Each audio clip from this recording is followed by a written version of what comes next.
నోట్లో నుంచి జారిన మాట, తుపాకీలో నుంచి వదిలిన తూట. గతంలో మీరు విన్నారు ఈ మాట.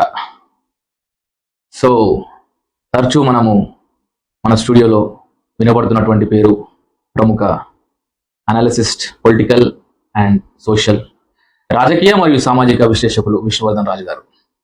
సో తాను ఒక బుక్ని రాశారు, స్వయాన ఒక బుక్ని రాశారు. సో ఈ బుక్ గురించి నేను ఇవాళ ఎందుకు విశ్లేషించాలనుకుంటున్నానంటే, 365 పేజీలతో కూడినటువంటి బుక్. మన ప్రపంచం కదా గుండ్రంగా ఉన్నట్టు 360 డిగ్రీలు ఉన్నట్టు, సో సమాజంలో ఉన్నటువంటి ప్రతి కోణాన్ని ఈ బుక్ లో పొందపరిచి, అంటే 360 డిగ్రీలు అనే ఒక అనుభవాలను, దాదాపు 7 దశాబ్దాల అనుభవాన్ని ఈ బుక్ లో ఉంచారు. సో ఈ బుక్ చదువుతున్న కొద్దీ ప్రతి పేజీలో ప్రతి అక్షరం క్షణక్షణం మరుపురాని మాటగా నా మదిలో మెదులుతున్నటువంటి విషయాన్ని మీతో పంచుకుంటున్నాను. సో ఇందులో ముఖ్యంగా ఏంటంటే, ఇవాళ సార్ మనతో పాటు ఉన్నారు. సార్ నమస్తే. సార్ నమస్తే సార్. ముఖ్యంగా మీ బుక్ అసలు అంటే మీరు ప్రతి ఒక్కరు, అంటే అటు సినీ రంగాన్ని కానివ్వండి, రాజకీయ రంగాన్ని కానివ్వండి, సామాజిక అంశం కానివ్వండి, లేకపోతే చుట్టుపక్కల జరుగుతున్నటువంటి విషయాలు కానివ్వండి, సో కుటుంబ సమస్య నుంచి మొదలుకుంటే ప్రతి ఒక్క సమస్యను మీరు ఇందులో కవర్ చేశారు ఈ బుక్ లో. సో ఇందులో ముఖ్యంగా ఏంటంటే,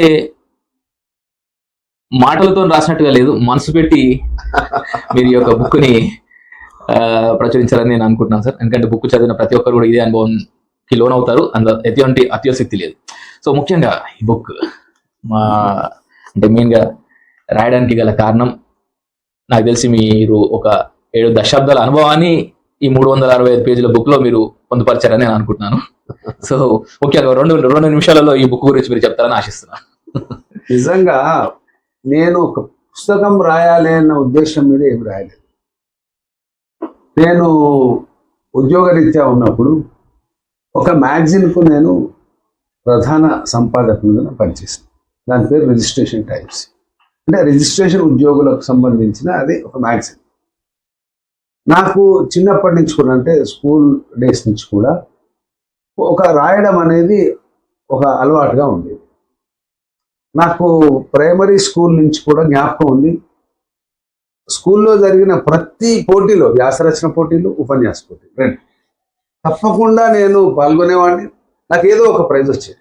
రెండోది, ఈ రాత అనేది ఏదో ఉంది కదా, నేను కింద రాయగలిగిన ఈ పుస్తకం ఏమిటి అని అంటే, ప్రతి ఒక్కరు కూడా ఇది ముందు తరాలు చూసుకుంటారు. ఓహో, మా నాన్నగారు ఈ విధంగా రాశారు, ఇట్లా ఉంది, మా తాతగారు ఈ విధంగా, మా అది ఒక వాళ్ళకు ఒక వారసత్వ సంపదగానే వాళ్ళకి పోతుంది. పదిలమైన వారసత్వ ఉపయోగం అవుతుందా కాదా వేరే విషయం. ఏది రాసినా ఉపయోగమో అనుపయోగమో ఉంటుంది.